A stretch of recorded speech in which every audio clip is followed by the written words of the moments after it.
Hello students, welcome to go Vidya.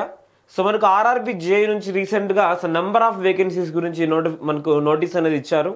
So number of vacancies చాలా high ఉన్నాయి, అలానే ఏ జోన్కి ఎన్ని ఉన్నాయి అనేది కూడా మనకు క్లియర్ కట్గా తొందరలోనే రాబోతుంది. ప్లస్ నోటిఫికేషన్ అనేది విత్ ఇన్ 20 to 30 డేస్లో మనకు ఈ జేఈ నోటిఫికేషన్ అనేది ఉంటుంది. ఓకే, సో ఎవరైతే టెక్నికల్ క్వాలిఫికేషన్స్తో డిప్లొమా క్వాలిఫికేషన్ ఉన్నా లేకుంటే బీటెక్ క్వాలిఫికేషన్ ఉన్నా జేఈకి మనము అప్లై చేసుకోవచ్చు. Okay, so first of all మన గోవిద్య యాప్లో CBT 1కి సంబంధించి అలానే CBT 2కి సంబంధించి okay, so electrical classes, electronics classes, mechanical classes, civil classes, అలానే CBT 1కి సంబంధించిన క్లాసెస్ ప్రతి ఒక్కటి ప్రొవైడ్ చేయడం జరుగుతుంది. ఎవరికైనా ఇంకా కోర్స్ తీసుకోవాలనుకున్నా కానీ, ఎవరికైనా ఇంకా తెలియకోకున్నా ఖచ్చితంగా గోవిద్య యాప్ అనేది డౌన్లోడ్ చేసుకునేసి మీరు ఒకసారి కోర్సులోకి వెళ్ళి చూడండి. ఓకే, సో ఎనీహౌ ఫస్ట్ మనము ఎగ్జామ్కు సంబంధించిన ప్యాటర్న్ చూద్దాం, దాని తర్వాత ప్రిపరేషన్ స్ట్రాటజీ. ఓకే, సో ఏ విధంగా చదవాలి. ఓకే, సో ఆర్ఆర్బి జేఈ కొట్టడం అనేది సో కొంచెం చాలా మందికి డ్రీమ్ జాబ్ ఉంటుంది. సో ప్లస్ ఏ విధంగా ప్రిపేర్ అయితే మనకి ఈజీగా ఎగ్జామినేషన్ కొట్టవచ్చు అని చెప్పేసి సో మనం ఒకసారి డిస్కస్ కూడా చేసుకుందాం. ఓకే, సో ఎనీహౌ ప్రతి ఒక్కరికి ఈవెన్ ఈ 4 డిపార్ట్మెంట్సే కాకుండా computer science department, okay, so అలానే ఐటీ డిపార్ట్మెంట్, ప్రతి దాంట్లో మనకు జేఈస్ అనేవి అవసరం అవుతారనమాట.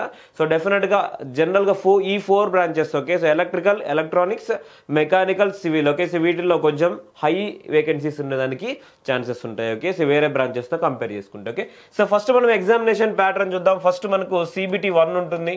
ఓకే, CBT 1 ఉంటుంది. సో దాని తర్వాత CBT 2 ఉంటుంది. ఓకే, CBT 2 ఉంటుంది. సో దాని తర్వాత సో మనకు medical examination and document verification. Okay, so next ఉంటాయి అనమాట. ఓకే, సో ఇక్కడ ఫస్ట్ CBT 1 సిలబస్ గురించి మనం చూద్దాం. ఓకే, CBT 1లో first mathematics. Okay, so mathematics first మనం చదవాల్సి ఉంటుంది CBT 1కి సంబంధించిన సిలబస్లో. ఓకే, సో ఇక్కడ మ్యాథమెటిక్స్ మనకు 30 క్వశ్చన్స్ ఉంటాయన్నమాట. So 30 questions 30 marks. Okay, so సిమిలర్గా మనకు reasoning. Okay, so reasoning, general intelligence and reasoning మనకు 25 మార్క్స్, 25 క్వశ్చన్స్ అనేవి వస్తాయి. సో ఇది కూడా మనకు చాలా చాలా ఇంపార్టెంట్. ఓకే, సో రైల్వే ఎగ్జామ్స్లో ఏదైనా కానీ మ్యాథ్స్, రీజనింగ్ మనం బాగా చేస్తేనే సో డెఫినెట్గా జేఈ ఎగ్జామినేషన్ కొట్టచ్చు. ఓకే, సో దీని తర్వాత మనకు so general awareness. Okay, so general awareness. Okay, so ఈ జనరల్ అవేర్నెస్ అనేది మనకు 15 మార్క్స్కు ఉంటుంది అనమాట. Okay, so 15 questions and 15 marks ఉంటాయి. So next general science. Okay, so general science అంటే physics, chemistry and biology. Okay, so general science. Okay, so ఇవి మనకు సో టోటల్గా 30 మార్క్స్. ఓకే, సో ఇది CBT 1కి సంబంధించిన సిలబస్. ఓకే, సో CBT 1లో మనం మేజర్గా చూసుకుంటే సో 3 పార్ట్స్, 3 సిలబస్, 3 సబ్జెక్ట్స్ అనేవి మనకు సో మేజర్గా ఉన్నాయన్నమాట. ఓకే, సో చూడండి ఈ 3 మనం బాగా చదివామంటే డెఫినెట్గా ఈ జేఈ ఎగ్జామ్ CBT 1 అనేది కొట్టచ్చు. ఓకే, సో కానీ ఫస్ట్ మనం చదవాల్సిన concepts so mathematics and reasoning. Okay, తర్వాత జనరల్ సైన్స్కి వెళ్ళండి. ఓకే, సో జనరల్ సైన్స్లో కూడా ఫిజిక్స్, కెమిస్ట్రీ, బయాలజీ. ఓకే, సపరేట్గా 1 by 1 చదవండి. సో ఈ CBT 1లో మనము ఈజీగా కొట్టచ్చు అనమాట. ఓకే, సో ఈ విధంగా ఫాలో అవుతే సో ప్లస్ కంటిన్యూగా మనము ఈ కరెంట్ అఫైర్స్ అనేవి కూడా అప్డేట్ అవుతూ ఉండాలి. సో ఎవ్రీడే మనం న్యూస్ పేపర్ చూడడం ద్వారా అలానే సో మనకి సో స్టాటిక్ జీకే కూడా అడిగేదానికి ఛాన్సెస్ ఉంటాయి. ఓకే, సో స్టాటిక్ జీకే కూడా మనం ఇక్కడ కవర్ చేయాల్సి ఉంటుంది. ఓకే, సో ఫస్ట్ మనం ఏ విధంగా ప్రిపేర్ అవ్వాలని సపరేట్గా చూద్దాం. ఓకే, సో ఇదైతే సిలబస్ మనకి ఈ విధంగా ఉంటుంది. ఓకే, సో టోటల్గా మనకు 100 క్వశ్చన్స్ అనేవి ఉంటాయి అనమాట. ఓకే, సో 100 క్వశ్చన్స్ ఉంటాయి, 100 మార్క్స్. ఓకే, సో 100 మార్క్స్ అనేది ఇక్కడ మనకు ఉంటుంది. ఓకే, సో ఇప్పుడు CBT 2లో చూద్దాం. ఓకే, సో CBT 2లో సో మనకు general awareness. Okay, so general awareness మనకి 15 మార్క్స్. ఓకే, సో అంటే ఇక్కడ జనరల్ అవేర్నెస్లో ఏమడుగుతారంటే సేమ్ జనరల్ అవేర్నెస్ ఇక్కడ ఏదైతే ఉంటుందో సేమ్ జనరల్ అవేర్నెస్ ఇక్కడ కూడా ఉంది. సో ఇక్కడ కూడా మనకు 15 మార్క్స్ అడుగుతారు అనమాట. ఓకే, సో 15 క్వశ్చన్స్ ఇక్కడ జనరల్ అవేర్నెస్ ఉంటాయి. So next physics and chemistry. Okay, so physics and chemistry నుంచి మనకు 15 మార్క్స్ ఉంటాయి. Okay, so physics and chemistry ఇక్కడ చూడండి జనరల్ సైన్స్ అని ఇచ్చారు, అంటే సో బయాలజీ కూడా ఉంది ఇక్కడ, కానీ ఇక్కడ బయాలజీ అనేది లేదనమాట. ఓకే, సో నెక్స్ట్ మనకు కంప్యూటర్స్ గురించి. ఓకే, సో కంప్యూటర్స్ గురించి సో మనకు 10 క్వశ్చన్స్ ఉంటాయి. ఓకే, సో 10 క్వశ్చన్స్ ఉంటాయి. అలానే environment and pollution control. Okay, so environment and pollution control నుంచి మనకు 10 క్వశ్చన్స్ ఉంటాయి. ఓకే, సో ఇక్కడ మనకి సో 50 మార్క్స్ కంప్లీట్ అయిపోయాయి. Okay, so 50 marks. So remaining 100 marks. Okay, so మనకు టెక్నికల్. ఓకే, సో ఇది మనకి ఇంపార్టెంట్. ఓకే, సో ఎప్పుడైనా టెక్నికల్ అనేది మనము బాగా స్కోర్ చేస్తేనే మనము CBT 2 అనేది క్వాలిఫై అవ్వడం జరుగుతుంది. ఓకే, సో టెక్నికల్ మనకు 100 మార్క్స్, టోటల్గా 150 క్వశ్చన్స్ ఉంటాయి. 150 మార్క్స్కి ఈ CBT 2 అనేది ఉంటుంది. ఓకే, సో టైం గురించి ప్రజెంట్ మీరు పట్టించుకోకండి. ఓకే, ఎందుకంటే ప్రిపేర్ అయ్యేటప్పుడు సో ఈ టైం గురించి అవసరం లేదు. ఓకే, సో నేను కంప్లీట్గా దీని గురించి ఇన్ఫర్మేషన్ అనేది మీకు ఇస్తాను. ఓకే, సో ఫస్ట్ మనం CBT 1కి ప్రిపేర్ అవ్వాలా, CBT 2కి ప్రిపేర్ అవ్వాలంటే సో జనరల్గా ఓకే, సో మనకు నోటిఫికేషన్ వచ్చిన తర్వాత CBT 1కే చదవాలి డెఫినెట్గా. ఎందుకంటే 3 months లేదా 4 months టైం ఉందంటే నో ప్రాబ్లం. ఓకే, సో మనకు ఆల్రెడీ ఎగ్జామినేషన్ ఎప్పుడు కండక్ట్ చేస్తారో అనే దాని గురించి కూడా ఉంది. ఓకే, సో నోటిఫికేషన్ అయితే మనకు జూలైలో కంపల్సరీగా ఉంటుంది notification. Okay, so JEE notification అలానే NTPC నోటిఫికేషన్ కూడా జూలైలోనే ఉంటుంది.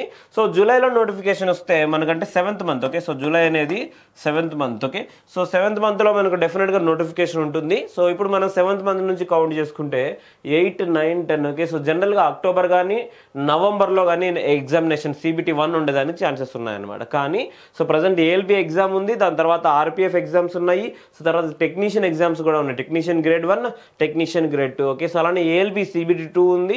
సో RRBకి సో ఇన్ని ఎగ్జామ్స్ ఒకేసారి కండక్ట్ చేయడం కూడా కొంచెం హెడ్ఏక్ అనమాట. ఓకే, సో అందుకని చెప్పేసి మాక్సిమం జూలైలో మనకు CBT 1 నోటిఫికేషన్ వచ్చిన, జూలైలో మనకి JEE నోటిఫికేషన్ వచ్చినా కానీ CBT 1 ఓకే, సో CBT 1 జనవరి తర్వాత ఉండేదానికే హై ఛాన్సెస్ ఉన్నాయి. ఓకే, సో జనవరిలోనే మాక్సిమం ఉండేదానికి ఛాన్సెస్ ఉన్నాయి.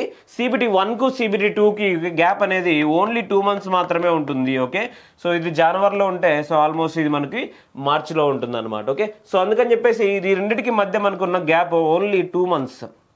ఓకే, సో ఓన్లీ 2 months మాత్రమే గ్యాప్ ఉంటుంది. ఎప్పుడైనా పెట్టనివ్వండి CBT 1. ఓకే, సో CBT 1కి CBT 2కి మధ్యలో ఉన్న గ్యాప్ ఓన్లీ 2 months అనమాట. ఓకే, సో అక్కడ మనము రిజల్ట్ కోసం కూడా వెయిట్ చేయాల్సిన అవసరం లేదు. ఎప్పుడైతే మనం CBT 1 రాసామో ఇమీడియట్గా CBT 2 గురించి ప్రిపేర్ అవుతే ఈ 2 monthsలో సిలబస్ కంప్లీట్ చేసడానికి ట్రై చేయాలన్నమాట. ఓకే, సో అందుకని చెప్పేసి ప్రీవియస్గా ఎంతో మంది JEE సెలెక్ట్ అయిన వాళ్ళ దగ్గర నుంచి మనం తీసుకునే ఇన్ఫర్మేషన్ ప్రకారం చెప్తున్నాను. ఓకే, సో ఫస్ట్ మనము టెక్నికల్ సిలబస్ కంప్లీట్ చేసుకోవాలి. ఓకే, సో ఫర్ ఎగ్జాంపుల్ మీరు ఎలక్ట్రికల్ అనుకోండి. ఓకే, సో మనకు మేజర్గా ఇక్కడ ఉన్నవి 4 subjects. ఓకే, 4 or 5 subjects మాత్రమే అనుకున్నాయి.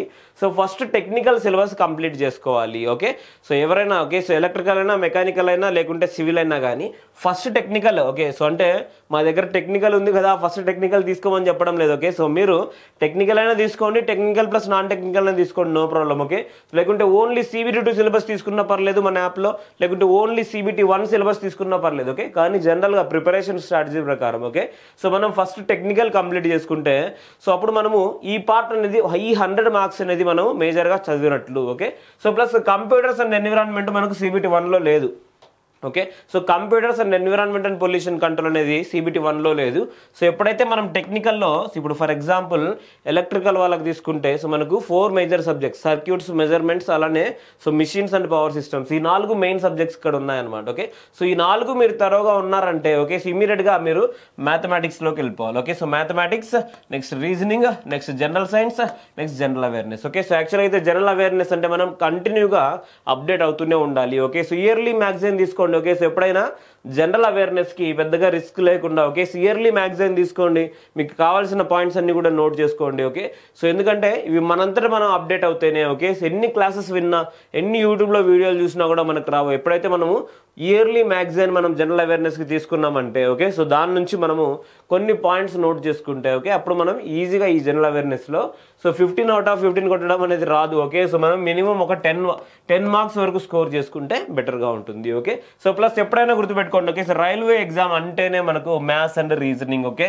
సో మ్యాథ్స్ అండ్ రీజనింగ్ ఖచ్చితంగా స్పీడ్ మ్యాథ్స్ నేర్చుకోండి. ఓకే, సో ప్రతి ఒక్కరు స్పీడ్ మ్యాథ్స్ నేర్చుకోండి. అప్పుడు ఎందుకంటే మనకు షార్ట్ కట్స్ వస్తేనే మనము కొన్ని క్వశ్చన్స్ని ఈజీగా ఆన్సర్ చేయొచ్చు అనమాట. Okay, so anyhow speed maths గురించి మనం సపరేట్గా డిస్కస్ చేసుకుందాము.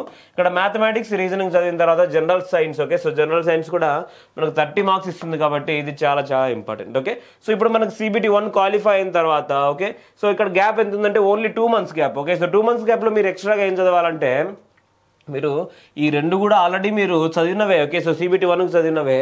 ఇక్కడ కంప్యూటర్స్ చాలా చిన్న టాపిక్. ఓకే, సో మీరు 4 or 5 days కష్టపడితే ఈజీగా ఈ కంప్యూటర్స్ అనేది కంప్లీట్ చేసేసుకోవచ్చు. ఓకే, సో అలానే ఎన్విరాన్మెంట్ అండ్ పొల్యూషన్ కంట్రోల్ కూడా మనకు సో కొంచెం ఈజీ సబ్జెక్టే compare to so physics and chemistry. Okay, so వీటితో కంపేర్ చేసుకుంటే ఎన్విరాన్మెంట్ అండ్ పొల్యూషన్ కంట్రోల్ కొంచెం ఈజీ కాన్సెప్ట్. ఓకే, సో మనం ఈజీగా సో ఈ 10 marksలో 5 అనేవి ఈజీగా తెచ్చేసుకోవచ్చు. ఓకే, సో కానీ ఇక్కడ మేజర్ పోర్షన్ ఏంటంటే technical. Okay, so technical 100 marks అనేవి మనకి చాలా చాలా ఇంపార్టెంట్. ఓకే, సో ఈ 2 monthsలో మనము ఆల్మోస్ట్ 1.5 month మనం టెక్నికల్ రివిజన్ మీదనే పెట్టాలి. ఓకే, అప్పుడు మనం కొత్తగా నేర్చుకుందాం, కొత్తగా కోచింగ్ తీసుకుందాం అంటే డెఫినెట్గా ఆ టైం అనేది సరిపోతుంది అనమాట. ఓకే, సో అందుకని చెప్పేసి ప్రిపరేషన్లో మనం చేయాల్సింది ఏంటంటే ఫస్ట్ టెక్నికల్ సిలబస్ కంప్లీట్ చేయండి. ఓకే, సో ఈవెన్ మన యాప్లో కూడా మనం చూస్తే ఆల్మోస్ట్ ఎలక్ట్రికల్, ఎలక్ట్రానిక్స్, అలానే mechanical and civil. Okay, so ప్రతి ఒక్క దాంట్లో టెక్నికల్ ముందు మనం ప్రొవైడ్ చేస్తున్నాం. Okay, so already non technical present ఏఎల్పీకి ప్రిపేర్ అయ్యే వాళ్ళు ఉన్నారు కాబట్టి సో డెఫినెట్గా నాన్ టెక్నికల్ కూడా చదువుతుంటారు, కానీ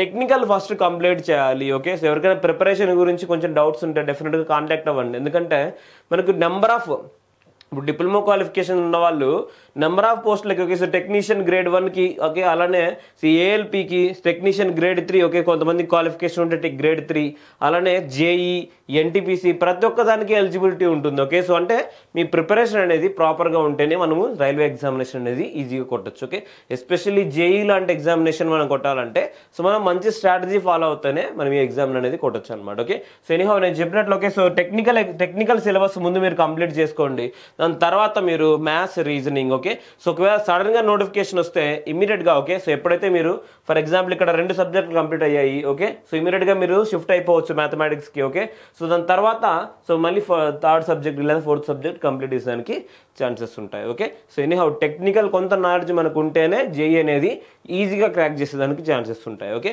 so anyway all the best. మీకు ఎటువంటి డౌట్స్ ఉన్నా కూడా డెఫినెట్గా కాంటాక్ట్ అవ్వండి. Okay, thank you so much.